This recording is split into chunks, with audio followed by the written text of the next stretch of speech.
God damn it. Okay, how do I put this in a short, non-awkward way? Right now, I'm at the library, which could be the only place in town that has a computer that I can access for free. It's been 5 days since I last encountered the figure, and he did something awful. He decided to burn my house down. Yeah, he burned it to a little crisp. And that's not even the worst part. The worst part is that nobody seems to notice that my house is burned down. It was like the fire never happened, or worse, like the house never existed at all. I'm gonna kill that fucker for what he did. But I will admit that I'm at least safer in the library. Right now, I see Harold Clinner walking in the bushes. I don't know why, but I really don't mind, since he's the first friend I made over here in the United States. Hold on, wait a minute. Why the hell is there blood on his face? Oh god, if it's the figure again. Alright, I'm going to check it out. Wish me luck. Today, I finally got out to buy a new house. Unlike my old house, which was made of wood, the new house I got is made out of brick. On the downside, it's a little smaller and a little less fancy than my original house. But oh well, at least you can't burn it down as easily. On Happy Appy, however, one of my friends, Jim Forster, actually remembered Happy Appy, and he's the most likely the one mentioned in Kevin's interview. He said that there were more episodes I didn't have on DVD. It turns out the most violent episodes were actually at the end of the season. The entire first and second seasons were supposed to have 25 episodes plus a TV movie. No one mentioned it because Jim and Nickelodeon had the only high-quality tapes until I found the DVD. It's also worth mentioning that the series slowly got more violent as the series progressed. Jim sent me a disc with fragments of Happy Appy episodes. Here are the contents of the disc. The first clip starts out with a close-up of the school bell ringing. It cuts to Happy Appy, who is standing next to a kid sitting at a desk. The kid is trying to answer a math problem, but gives up and says, "I don't know how to do my homework." The teacher said, "Class is dismissed." The kid is ashamed that he didn't know how to do his homework, but Happy says, "That's alright, I'll sing you the math song and you'll understand," and sings a song about math. After that, the kid says, "Wow, thanks Happy Appy." The next fragment was one of the violent episodes. Even though the clips looked like they were separate and from different episodes, they actually seemed to be in order. It started with 3 kids crying so loud it was almost painful to see. Happy Appy and 2 other kids were trying to calm the kids down. The reason the kids were crying was because their families were gone. The 2 kids eventually comforted the 3 other kids and the 5 left, but Happy has this weird, perverted, and greedy expression. He said, "Come with me." The 5 kids, happy, into a building. 2 minutes later, he left the building, dragging several money bags with him. The 5 were screaming for help again. It didn't end there. There's one fragment of a somewhat violent episode. Happy was putting a bandage on a kid's arm. Oddly enough, he was wearing a long coat in this episode, and in the far corner of his pocket, a needle with green fluids can be seen. Happy gave the kid a shot with the needle, which knocked the kids out. He dropped the kid into his van, and a chainsaw was heard. The DVD stopped after that. Oh, you want to know more about that encounter with the figure? First, it turns out he was at the library, so I got out of there. However, about Cleaner, though, what I thought was Harold was actually someone else that looked like him. Secondly, I gave him a nickname. It's Forensic, which is better than calling him the figure. I didn't come up with the name, though. I found a scrap of paper on my desk that said Forensic. Obviously, I didn't have to call the figure something. I shall call him Forensic from now on. When I saw him 17 days ago, he seemed to have fingers with claws. I don't mean like he had retractable claws on his fingers. His fingers just looked like they were very sharp. Also, I got a good look at how he ran. He seems to be hunched back, which means he would be taller than when he would be standing up straight. I'd say about 6'9". Although you could speculate that, because I don't have a picture of him yet. Today, Jim Forster called me, telling me that Tristan Ye, the man who voiced Happy Appy and the star on House Screamers, had been killed today.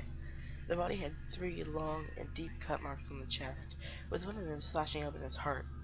Even though the police marked it as a murder by a bladed weapon, I thought that Forensic would have clawed him. However, in response, Jim said that they would need to be extremely sharp claws, because whatever weapon managed to cut a deep cut on one of his ribs.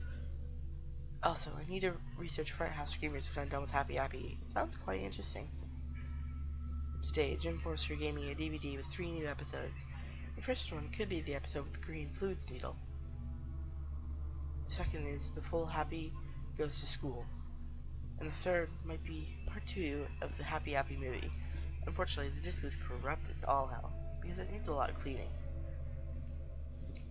I've managed to get a lot of the cleaning done. It's not perfect, and it still freezes a bit, but it's good enough to watch. Here's what happens. The first one was the episode I mentioned that had Happy and the needle. It started out with that scene after Happy had killed the kid and drove off. He went to a crashed plane where money bag scenes appear. Happy. After that, he was playing with some kids at the playground. All of a sudden, his skin peeled off like an orange peeler was being used on him, revealing a rotten apple core. The peeled skin lands on the kid like a blanket. The weird part was that the kids had no reaction to Happy's skin being peeled, almost like it never happened. The episode ended after that. The next one was the full school episode. The math scene and song happens, but in a much better quality. After that, Happy goes into a science class where a kid is messing around with a Bunsen burner and accidentally gets his finger burnt. Happy says, "Never play with a Bunsen burner, kids, or you'll get hurt." It's an ice cat on the kid's burn, and the kid thanks him. Happy noticed some kid getting bullied by an older kid because the older kid thinks his art project is dumb. Happy tells the kids to never give up at what he likes doing. The kid runs into a classroom, probably to tell the teacher what happened. Finally, I saw part 2 of the Happy Appy movie. It started out with Happy driving his van on a road. A kid accidentally throws a rock into the road. Not a small pebble, no, I'm talking a big, foot-long rock. Happy's van rolls over the rocks, and the van tumbles and crashes. And when I mean crash, I mean actual footage of a car crash. After that, some kids run over the burning wreckage of Happy's van, where Happy is shouting, "Get me out!" After this happens, the happy-go-lucky music that plays normally is replaced by parts of Revolution 9 reversed. One of the kids says, "There, his hat, his hat!" And it cuts to Happy's bloody stem. Stem screamed, which was loud enough to make someone's ears bleed. The mouth had some bloody teeth on it. Another kid says, "His body, his body!"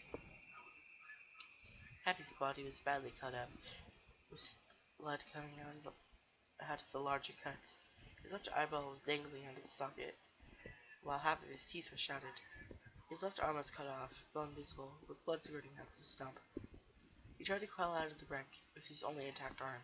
After a minute, he finally collapsed and died, while screaming to weird sci-fi noises. After that scene, it showed the road, the mashed up van next to his body. After that, it got to a funeral, where kids were crying over Happy's dead body. One kid said, "Why, Happy, why?" The next shot was dead Happy, with blood on his broken teeth. It cut to a 10 years later scene. A kid was talking to his mother, and the mother replied, but his speech was reversed. I got an audio probably and reversed it. Turned out what she was saying was, "Don't worry, my child. Happy's coming to take you away." Ha ha ha. The father came in and talked about how bad Happy was, yet in a sarcastic tone. He brings out a knife and stabs the mother. The child screams and cries to his mother's side. The father's skin peels off, kind of like the scene with Happy in the orange peeler, revealing Happy with his injuries from the car crash. Happy kills the kid. The next shot before the credits was Happy Appy smiling over the bodies of the mother and kid. Instead of the theme song playing, dark carnival music played, with pieces of the reverse Revolution 9 and Napoleon's "They're Coming to Take Me Away." Haha. Narrator said his stomach wasn't two today. There were two, and there's none now. He's there, he's getting next to his sister with all he knows. But finally, he ceased to work in the underworld. Guess what the narrator was talking over? He was talking over Happy Appy with a bladed scalpel in one hand and a Zapdo in the other. It slowly panned out to the skies Happy was under. Like the magic trick episode, it stopped at the hand of the skin, which had cut marks on it. The episode ended.